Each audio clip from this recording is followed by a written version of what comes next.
Hoy por hoy el cliente mira más el servicio que se le brinda que el propio producto. Las empresas, salvo excepciones, son empresas vendedoras de commodities, son todos productos, son sustituibles. Siempre va a haber un competidor que va a tener lo mismo que vendo yo.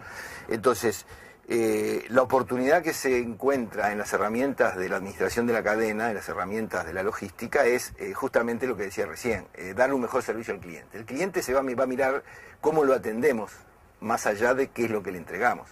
Y ahí se manejan 4 variables. La variable es entregar en el momento justo, o sea, cuando el cliente lo pidió, ni antes ni después, en el lugar apropiado, no equivocarnos de dirección, tan simple como eso, y con la cantidad y la calidad adecuada. La cantidad en el sentido de que entregar lo que el cliente pidió, ni que me falte ni que me sobre. Y la calidad es que el producto sobre el cual hacemos un tremendo esfuerzo para determinarlo en calidad especificada al pie de máquina, siga con esa calidad hasta el punto de consumo.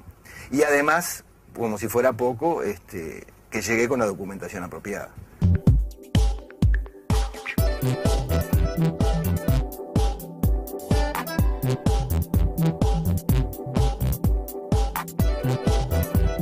De nuevo, ya no se trata de fabricar un producto y en todo caso hacerlo más o menos bien, porque decía Barreiro, va a haber otro que lo haga más o menos igual, sino de agregarle valor en otro tipo de actividades que tiene que ver, reiteramos y vamos a insistir con este tema, con el manejo de técnicas, o como tú decías, Fernando, con el desarrollo de la inteligencia, ¿no? Efectivamente, el desarrollo de la inteligencia es el secreto de esta posibilidad, de esta chance que tiene Uruguay.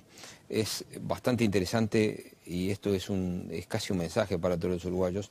El Uruguay del futuro está mucho más cerca de lo que nosotros creemos, porque nosotros tenemos en el Uruguay esa inteligencia, o el potencial del uso de esa inteligencia, para inteligentemente combinar cosas que en realidad no requieren ni una gran industria, ni es simplemente utilizar adecuadamente los marcos legales, sacarle provecho a eso, seguirlos mejorando, utilizar adecuadamente la informática, combinarlo adecuadamente y ser ingenioso a la hora de mover mercaderías, ser ingenioso a la hora de decir aquella persona necesita en aquel país tal cosa en tal momento, cómo puedo yo hacerle llegar a él, haciéndole ahorrar, por ejemplo, costos financieros. Es todo ingenio. Esto es ingenio. Por ejemplo, el concepto de speed to market, que maneja mucho Juan Operti, por ejemplo, y no solo él, ¿no?, pero muchos más.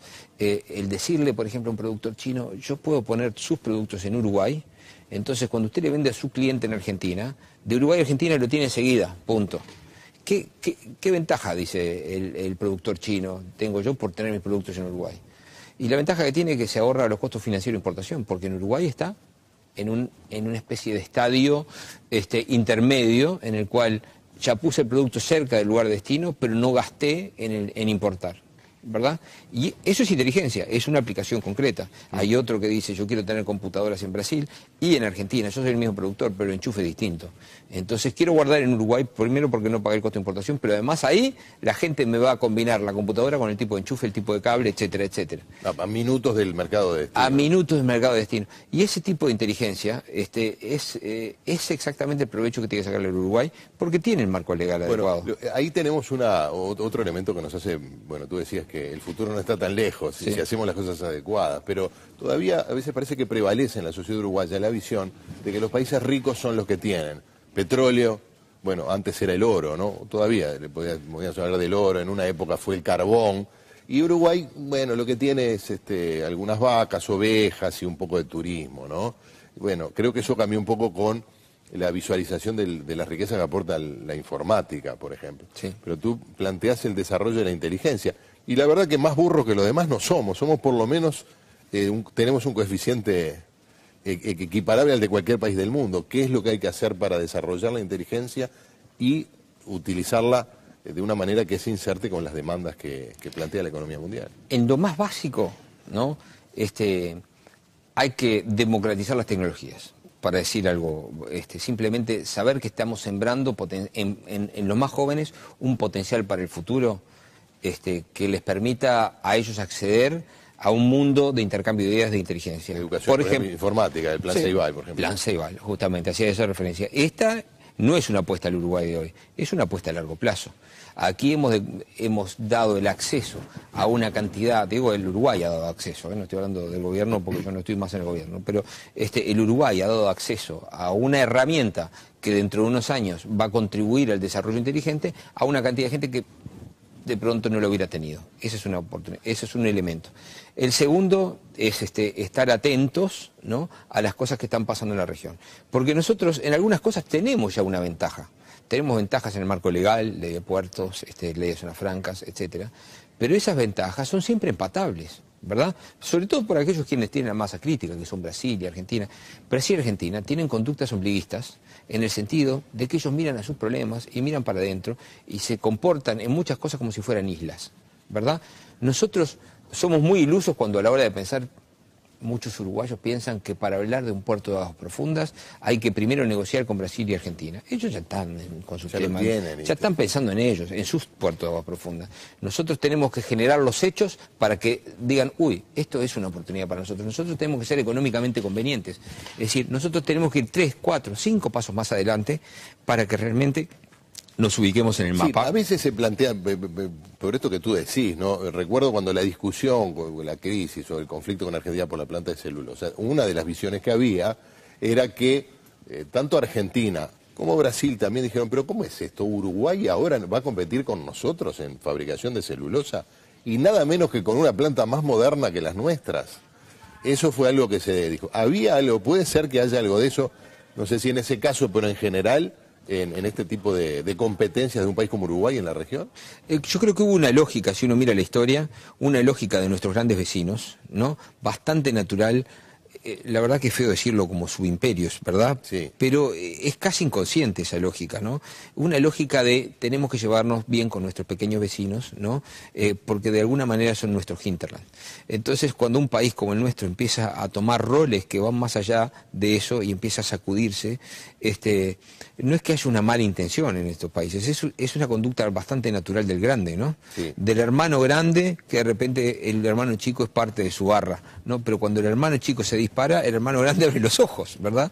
Y lo que pasó con Chile, o sea, cuando se disparó Chile, realmente los hermanos grandes empezaron a asombrarse de que el hermano chico podía crecer, ¿no? Y realmente Chile se disparó, y si miramos el Producto Bruto Per Cápita de Chile, es el mejorcito de la región, ¿verdad?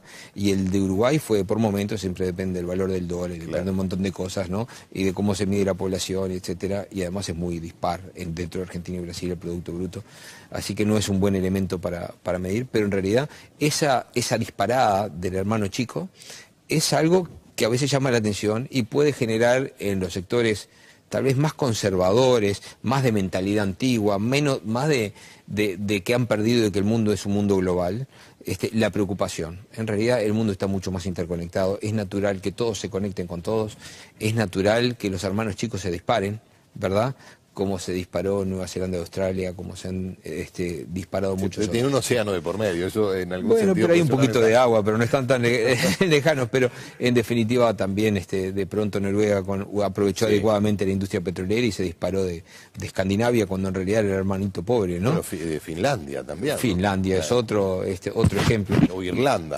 Sí, o Irlanda. Y así pasa con este tipo de cosas, hay que aprovechar ventanas, y ojo que esas ventanas se cierran y se abren, y se cierran y se abren, y la responsabilidad de un país que no tiene tantos recursos es apostar a su inteligencia y estar viendo las ventanas de oportunidad de cada momento, ¿verdad? Fernando, mirá, volviendo al tema de logística, yo te preguntaba cómo eran las cifras. Bueno, lo contesta el contador Daniel Carriquiri, que es presidente de Costa Oriental Sociedad Anónima, de Costa Logística y a su vez de la Cámara de Zonas Francas del Uruguay, concretamente qué monto facturan los servicios de logística en Uruguay.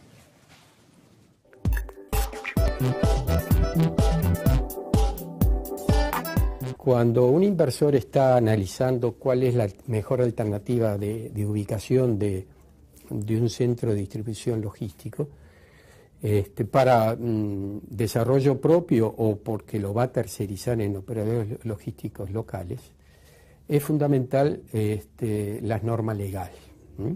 La base legal es muy importante. ¿Qué tipo de normas, leyes, decretos rigen la actividad logística del país? En segundo lugar, la seguridad jurídica. ¿Qué respeto tiene ese país hacia las normas? Eso le da la seguridad jurídica. Por otro lado también, qué facilidad se tiene en contar con gente especializada y con conocimientos en los temas logísticos, formación. Y por último, yo diría infraestructura logística, ya sea de puertos, aeropuertos, carreteras, aeropuertos, que implican elementos fundamentales para un desarrollo eficiente de una logística regional. Flexibilidad, seguridad, infraestructura y personal especializado en los temas logísticos creo que son las principales ventajas que ofrece Uruguay.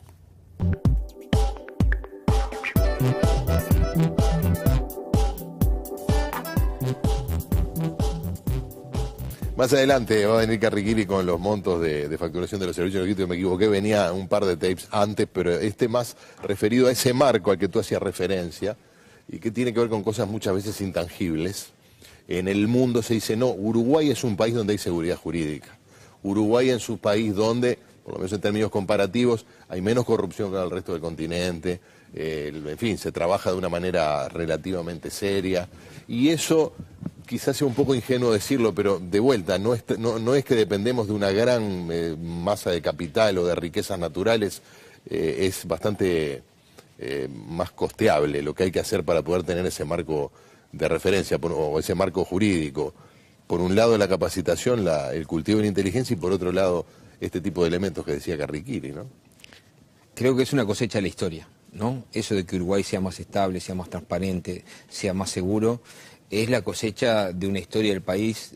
Recordemos que en el siglo XIX el país era un país muy violento y se transformó en el siglo XX en ser un país muy estable, a pesar de los cortes entre la dictadura de Terra y la dictadura militar, momentos que son paréntesis en la historia del Uruguay. Se capitaliza hoy, ¿no?, esa maduración cívica que tuvo el Uruguay, ¿no?, esa confianza, esa estabilidad. Ese es uno de nuestros, lo tenemos en el haber y lo tenemos que salir a vender también, ¿no?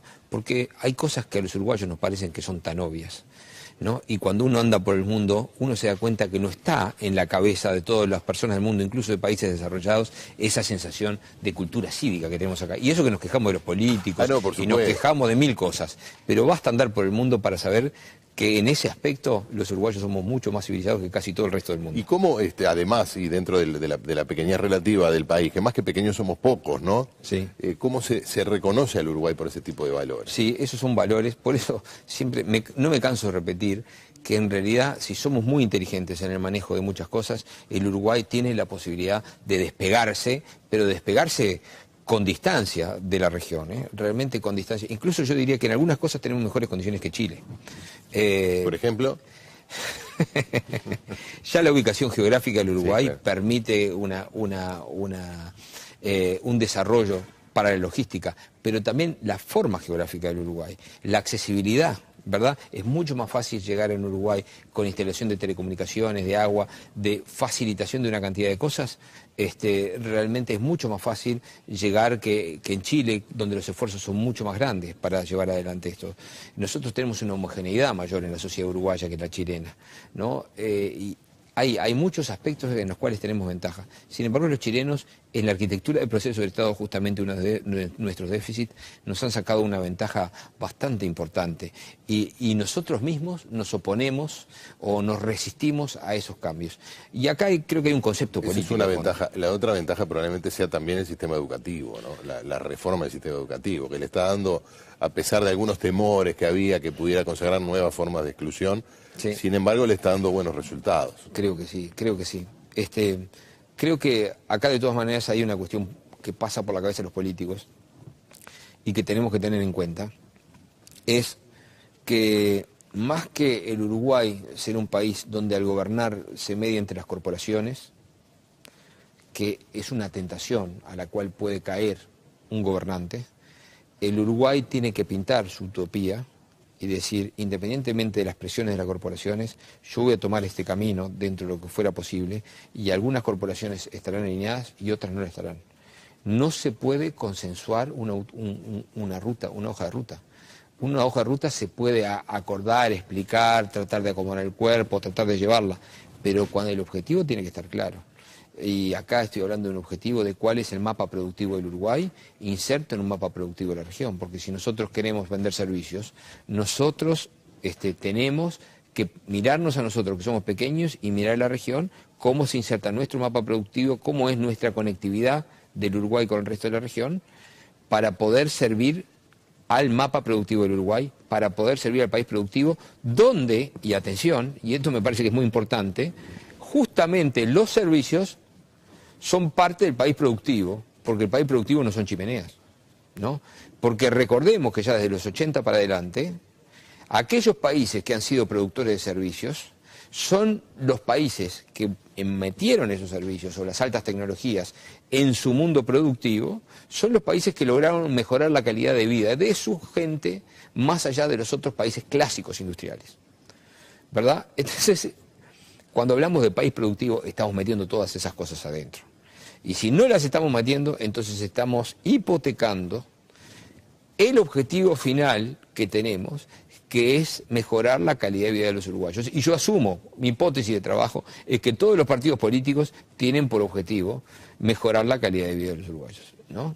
Entonces, eso hay que ponerlo en la agenda. Vamos a seguir hablando de esto. Vamos de vuelta con Barreiro, que habla ahora sobre los desafíos de Uruguay en un mundo productivo y competitivo en cuanto al desarrollo específico de la logística.